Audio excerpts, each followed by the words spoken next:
Hi, this is Mohan Roy, founder of Career Path Institute. आप सभी का हमारे यूट्यूब चैनल पर स्वागत है। हम लोगों ने कल डिस्कस किया था जो पेपर हुआ था 11th-12th का फिजिक्स और केमिस्ट्री का। आज बायो और मैथ्स का पेपर हुआ था, लेकिन मैं आज पेपर ला नहीं पाया, तो उसका डिस्कशन हम लोग दूसरे दिन कर लेंगे। तो आज हम लोग अभी जो डिस्कस करने वाले हैं वो आज का चेतना सत्र का मॉड्यूल है।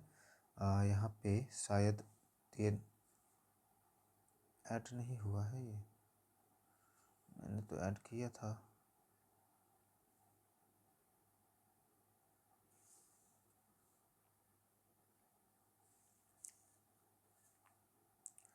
यहाँ पे आप देख सकते हैं, ये 17 मार्च का हम लोग का चेतना सत्र का ये है।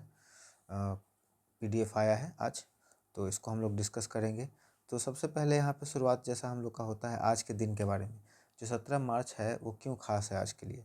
कल्पना चावला का जन्म 17 मार्च को ही हुआ था 1962 में। हरियाणा में वो उनका जन्म हुआ था, मतलब वो इंडियन थी। कल्पना चावला अंतरिक्ष में जाने वाली प्रथम भारतीय महिला थी। ठीक है, वो क्यों इनका नाम इम्पोर्टेंट है, क्योंकि सबसे फर्स्ट लेडी थी जो अंतरिक्ष में गई थी। ठीक है, कल्पना की पहली अंतरिक्ष उड़ान कोलंबिया स्पेस शटल से 1997 में संपन्न हुई थी।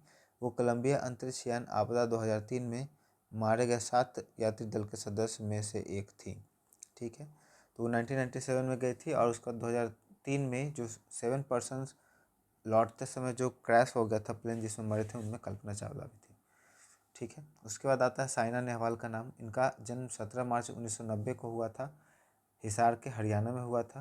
वे भारत के प्रसिद्ध बैडमिंटन खिलाड़ी हैं। साइना नेहवाल, देखिए दो चीज़ होता है, एक तो होता है टेनिस और दूसरा होता है बैडमिंटन। तो हम लोग यहाँ पे बैडमिंटन की बात कर रहे हैं ना। टेनिस बॉल से खेला जाता है, बैडमिंटन हम लोग का कॉर्क से खेला जाता है।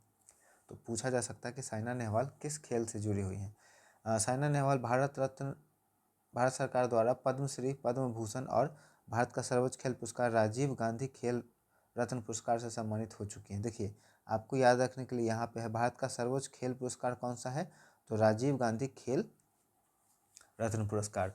लंदन ओलंपिक 2012 में साइना नेहवाल ने इतिहास रचते हुए बैडमिंटन में महिला एकल स्पर्धा में कांस्य पदक हासिल किया था। बैडमिंटन में ऐसा करने वाली साइना नेहवाल भारत की पहली खिलाड़ी हैं। उसका शेख मुजीबुर रहमान का जन्म 17 मार्च 1920 को हुआ था। वे बांग्लादेश के एक राजनीतिज्ञ थे।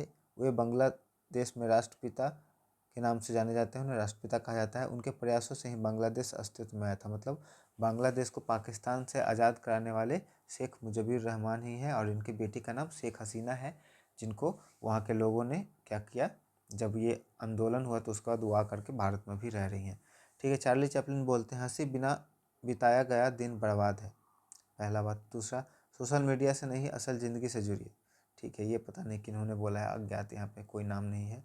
उसके बाद सामान्य ज्ञान में आज का दे रखा है, कंगारू किस देश का राष्ट्रीय प्रतीक है, तो ऑस्ट्रेलिया का। उसका एक टन में कितने किलोग्राम होते हैं, तो 1000 किलोग्राम। मैकमोहन रेखा किन दो देशों के बीच है, भारत और चीन के बीच में। भारत आने वाली प्रथम समुद्री यात्री कौन था, वास्को डगमा। उसके बाद कंप्यूटर स्क्रीन की सबसे छोटी इकाई को क्या कहते हैं, पिक्सल। ठीक है, उसके बाद हम लोग का यहाँ पे रीजनिंग है। देखिए, 40 से हो गया 36, मतलब यहाँ पे 4 घटा 36 हो गया 32, यहाँ पे 4 घटा 32 हो गया 28, यहाँ पे भी 4 घटा 24, इसके बाद हम लोग का हो जाएगा 20। ठीक है, राइट आंसर यहाँ पे 20। उसके बाद 1 से बढ़ा 5, 5 से हुआ 13, 13 से 29, 29 से 61। देखिए कैसे बढ़ रहा है, इसमें 4 हुआ, और इसके बाद 6, 5, 11, 7, 8, 8, 5, 13। ठीक है, उसके बाद ये हो गया चक्का 4 चौना 12, अगर इसमें जोड़ दे तो कितना होगा, 3 और 2 6, सॉरी 3 + 2 5, 1 1 2 25, तो 29 29 इसमें कितना बढ़ा है, अगर इसमें हम जा रहे 6। ठीक है, 13 6 19 1 1 16, 16, और उसके बाद इसमें से इसको घटा कर देखते हैं। अगर ये 30 रहता तो ये हो जाता हम लोग का 31, तो ये हो गया 32। 4 दूनी 8, 8 दूनी 16, 16 दूनी 32, 32 दूनी इसमें 64 ऐड करेंगे, 61 में 64 ऐड करेंगे, कितना हो जाएगा, 4 1 5 और 6 6 12, 125। ठीक है, तो इस तरह से आप 3 जो बचा हुआ है उसको कंप्लीट कर लेंगे। आगे हम लोग चलते हैं, कुछ वर्ड है। टर्न ऑफ का मतलब होता है बंद करना, टर्न ऑन का मतलब चालू करना, शाउट एट किसी के ऊपर चिल्लाना, स्माइल एट किसी को देखकर मुस्कुराना, स्पीक टू किसी से बात करना, स्टेयर एट घूरना। ठीक है, उसके बाद विलोम शब्द है, घृणा का प्रेम, ज्योति का तम, गुप्त का प्रकट, खेल का सज्जन, कदाचार का सदाचार, क्रय का विक्रय। अब यहाँ पे प्रेरक प्रसंग है, एक बार एक युवक सुकरात के पास आया और बोला, महाशय, मैं दुनिया का सबसे बुद्धिमान व्यक्ति बनना चाहता हूँ। कृपया मुझे बताइए कि ज्ञान प्राप्त करने का रहस्य क्या है। सुकरात ने इस युवक को ध्यान से देखा और कहा, कल सुबह तुम मुझे नदी के किनारे मिलो, मैं तुम्हें ज्ञान का रहस्य बताऊंगा। ठीक है। अगले दिन वह युवक सुबह नदी के किनारे पहुंचा। सुकरात ने उसे अपने साथ पानी में चलने को कहा। जब पानी उसके गले तक आ गया तो अचानक सुकरात ने युवक के सिर को पकड़कर पानी में डुबो दिया। युवक छटपटाने लगा। वह बाहर निकलने की पूरी कोशिश कर रहा था, लेकिन सुकरात बहुत शक्तिशाली थे। वह युवक के शरीर नीला पड़ने लगा। तब सुकरात ने उसे बाहर निकाला। बाहर आते ही युवक ने लंबी सांस ली और चिल्लाया, आपने यह क्या किया? मैं तो मर ही जाता। सुकरात ने शांति से पूछा, बेटा, जब तुम पानी के अंदर थे तब तुम्हें सबसे ज़्यादा किस चीज़ की ज़रूरत महसूस हो रही थी? युवक ने कहा, हवा की। मुझे बस सांस लेनी थी। तब सुकरात ने कहा, जिस दिन तुम्हें ज्ञान की भूख वैसी ही लगेगी जैसे पानी के अंदर तुम्हें हवा की लग रही थी, उस दिन तुम्हें ज्ञान मिल जाएगा। ज्ञान पाने का इसके अलावा और कोई दूसरा रहस्य नहीं है। ठीक है। आगे हम लोग बढ़ेंगे। अब 17 का ही है, लेकिन ये 9 से 12 के लिए है। बाकी सब सेम है। हम लोग फिर नेक्स्ट आगे मूव करेंगे आज के विचार के ऊपर। यदि आप इसे 6 साल के बच्चे को नहीं समझा सकते तो इसका मतलब है कि इसे खुद भी ठीक से नहीं समझते। ठीक है। तो यहाँ पे कहा जा रहा है कि अगर आप किसी चीज़ को किसी को आप समझाना चाह रहे हैं तो छोटे से छोटे बच्चे को इतना सिंप्लीफाई करके समझाइए कि उसे भी समझ में आ जाए। करंट अफेयर में हम लोग बढ़ेंगे, देखेंगे यहाँ पे किसी अंतर्राष्ट्रीय संगठन ने हाल ही में अपना 10वां स्थापना दिवस मनाया है। तो इसका हो जाएगा राइट आंसर ISA, अंतर्राष्ट्रीय सौर संगठन। ठीक है। आपके लिए ये होमवर्क है कि इसमें कितने मेंबर हैं आपको ये बताना है। ठीक है। भारत का 94वें शतरंज ग्रैंड मास्टर कौन है? मयंक चक्रवर्ती। भारत की पहली बांस आधारित बायो रिफाइनरी कहाँ स्थित है? असम में। ठीक है। रणजी ट्रॉफी 2026 का खिताब पहली बार किस टीम ने जीता? तो जम्मू और कश्मीर की टीम ने जीता है। पुलित्जर पुरस्कार किस क्षेत्र से संबंधित है? बहुत ही इंपॉर्टेंट क्वेश्चन है। तो इसमें आ जाता है पत्रकारिता और साहित्य। Great grand old man of India के नाम से हम लोग जानते हैं दादा भाई नौरोजी को।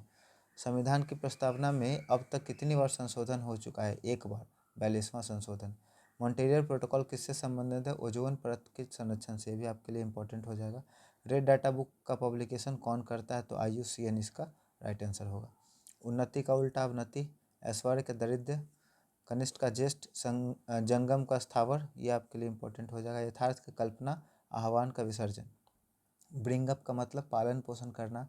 कॉल ऑफ का मतलब कार्यक्रम या सभा को रद्द करना। कैरी आउट किसी आज्ञा या योजना का पालन करना। गेट ओवर किसी बीमारी या दुखद अनुभव से उभरना।